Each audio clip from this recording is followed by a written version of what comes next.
안녕. 나는 독후감 쓰는 틱틱이 야옹이야. 내 독후감을 너희들에게 이야기해 줄게.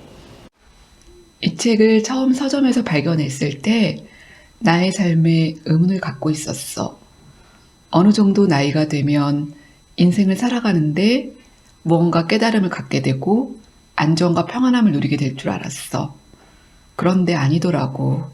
여전히 혼란스럽고 불안하고 거기다 코로나로 많은 것들이 제약받는 상황에서 우울하기까지 했지. 그때 이 책을 만나게 되었어. 12가지 인생의 법칙, 혼돈의 해독제라는 제목부터 마음에 들더라고.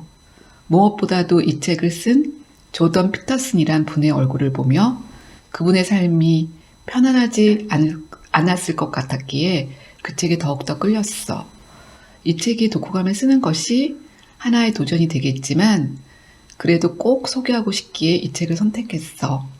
법칙 하나하나마다 수많은 예와 신화들, 그리고 심지어는 성경 말씀까지 나와서 독후감 쓰기가 너무 힘들었지만 각각의 법칙들이 흥미로워서 너에게 이야기해 줄게. 이것은 1, 2부로 나누어져 있어. 법칙 1. 어깨를 펴고 똑바로 서라. 여기서 작가는 바닷가재의 생태에 대하여 이야기해. 바닷가재는 인간이 세상에 존재하기 훨씬 전부터 지구에 살아왔고 그 종을 성공적으로 유지해 왔대. 그리고 뇌의 신경세포인 뉴런이 커서 신경계를 쉽게 관찰할 수 있고 이를 통해 가재보다 복잡한 동물이나 인간의 뇌구조를 파악하는 데도 도움이 되었다고 해.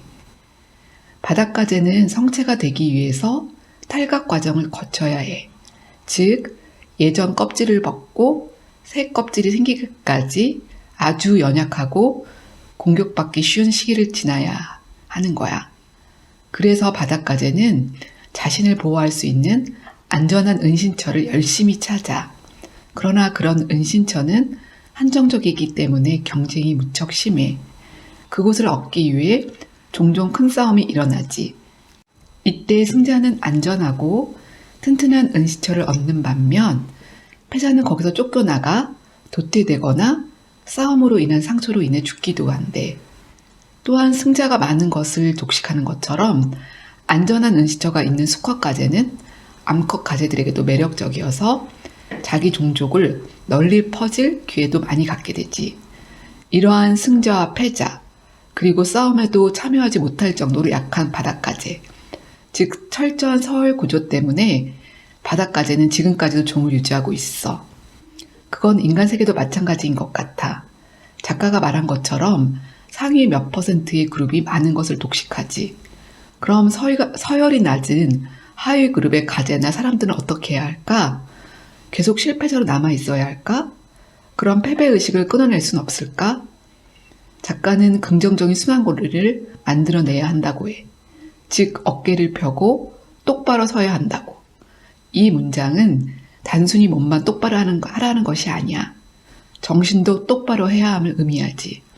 자신의 약점을 받아들이고 하지만 생산적이고 의미 있는 일을 하기 위해서 어떠한 희생도 감수하며 노력하는 것을 의미해.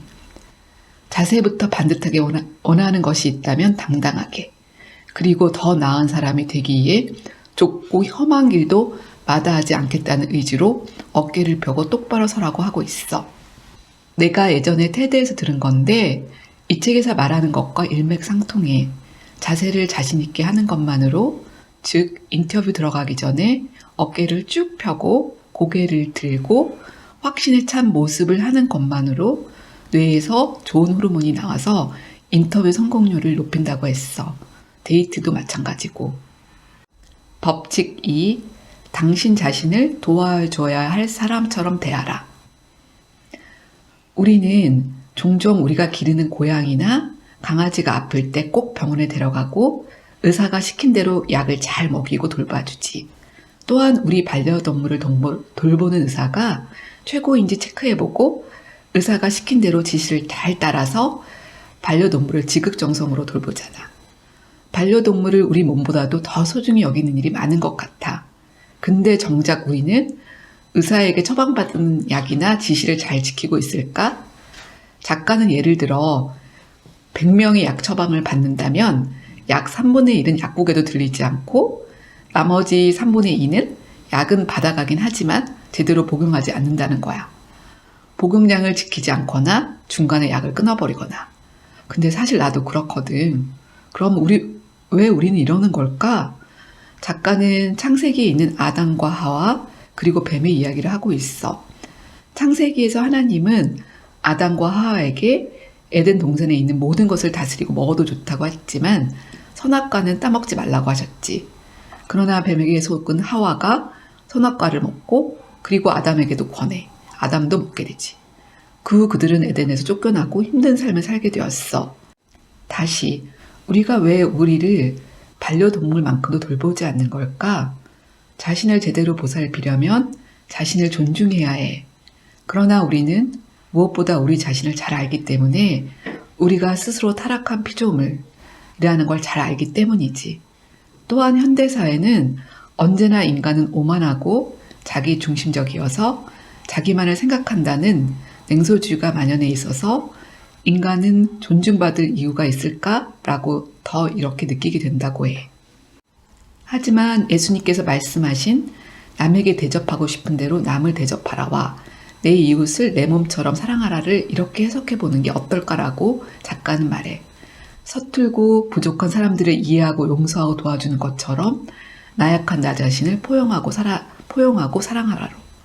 나 자신을 책임지고 도와줘야 할 사람처럼 대한다는 것은 나에게 진정으로 좋은 것이 무엇인지를 찾는다는 뜻이야.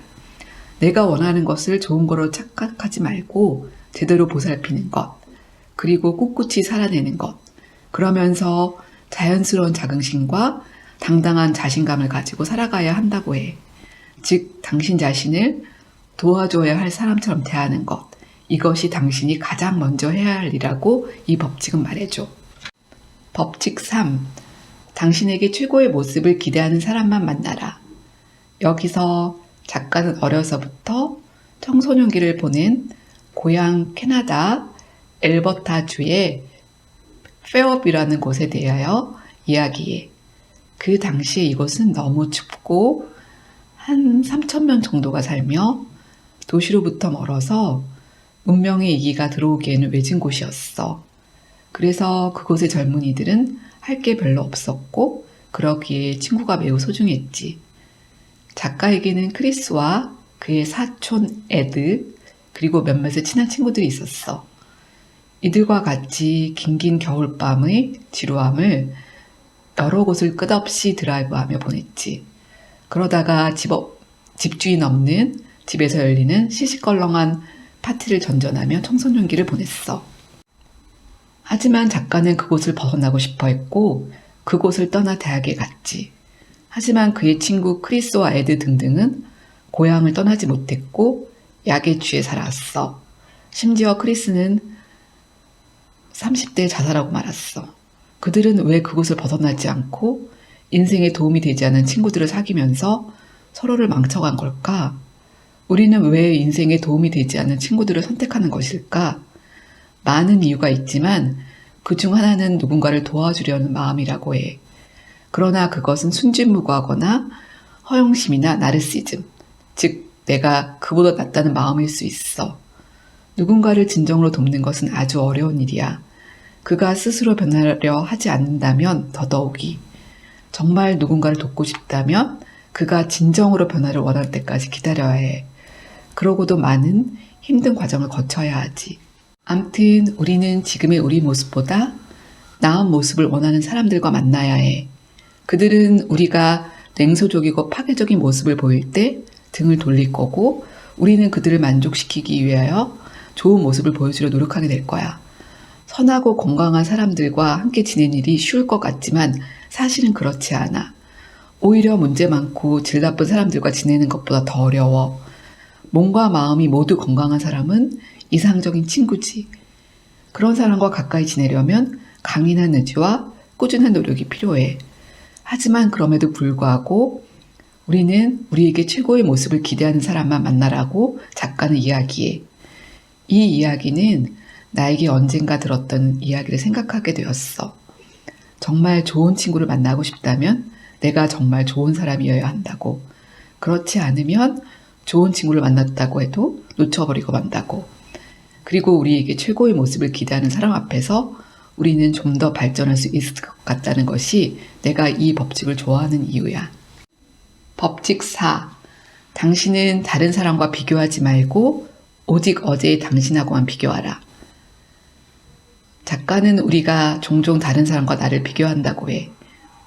그 사람이 가지고 있는 한두 가지 부러운 것을 과대 포장해 거기에 내가 부족한 것을 대비해 불행함을 느끼지.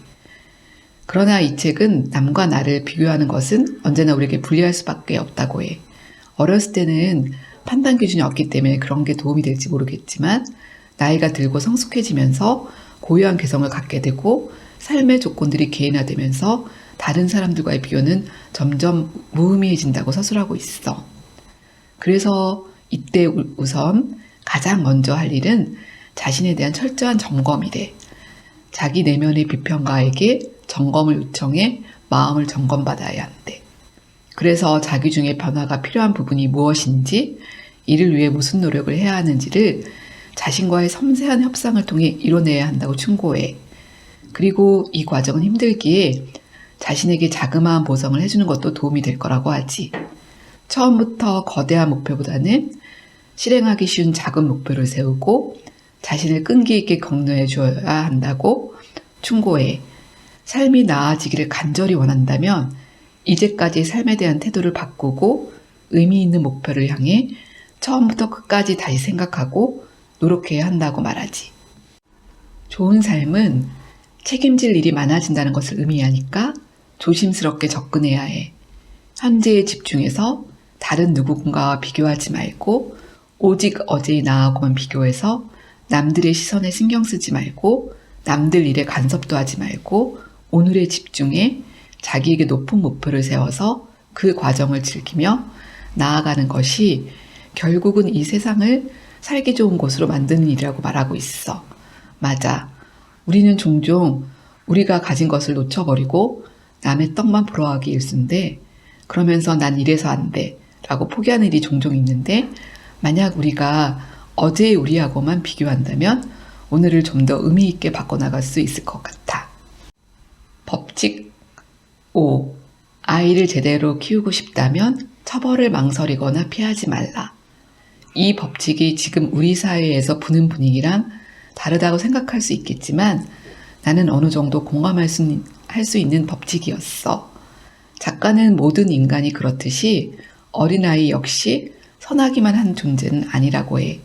아이들도 우리 사회의 일원이 되려면 사회화 과정을 거쳐야 한다고 말하지. 아이들은 친구와 어른의 관심을 통해 공동체의 중요한 구성원이라는 믿음을 가질 수 있어.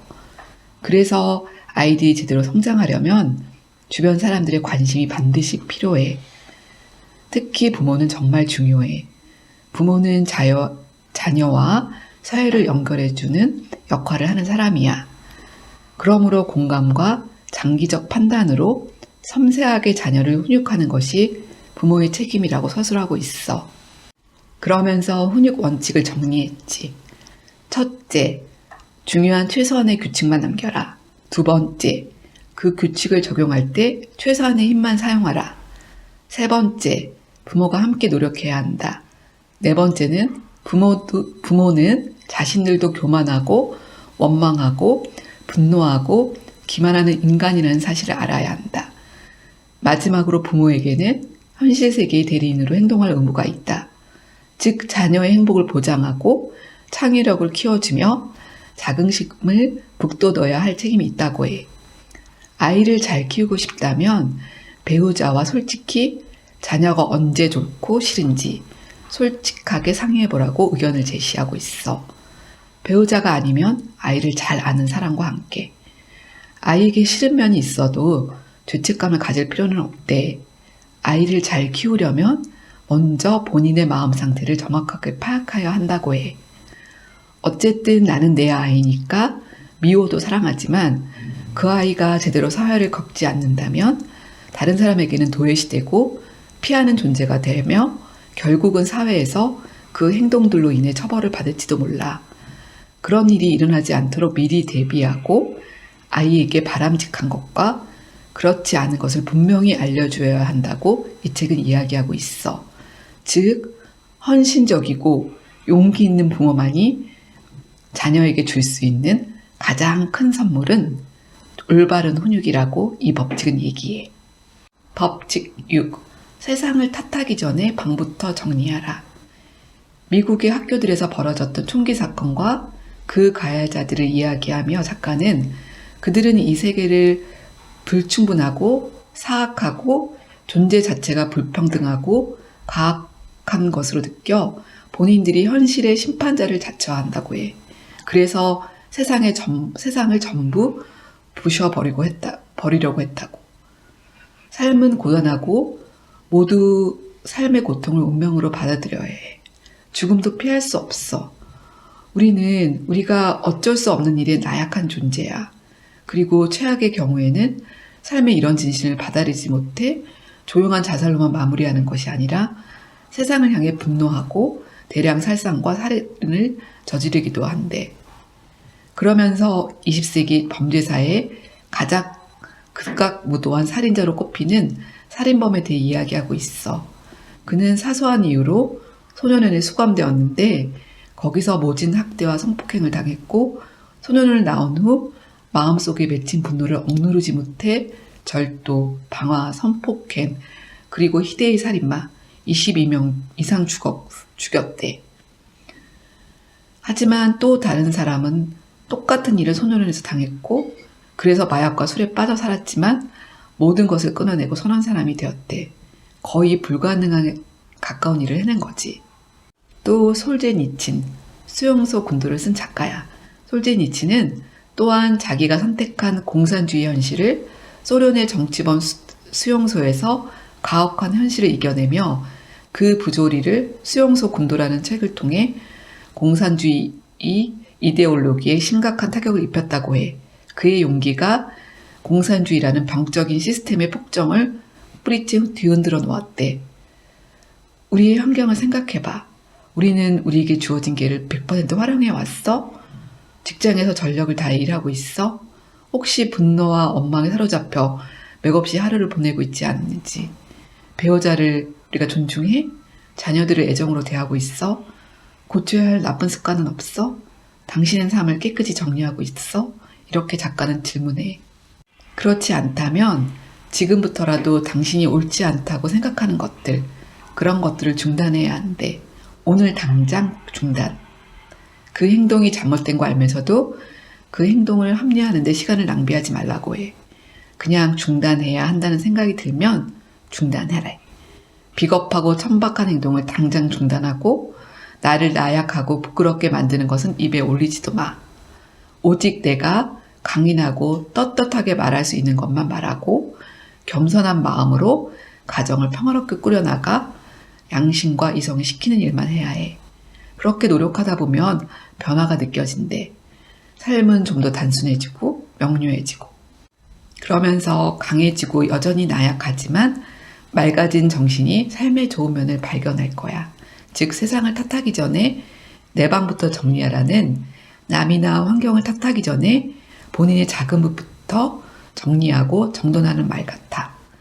물론 문장 그대로 내 방부터 깨끗이 정리하는 것이 그것의 시작일 거야.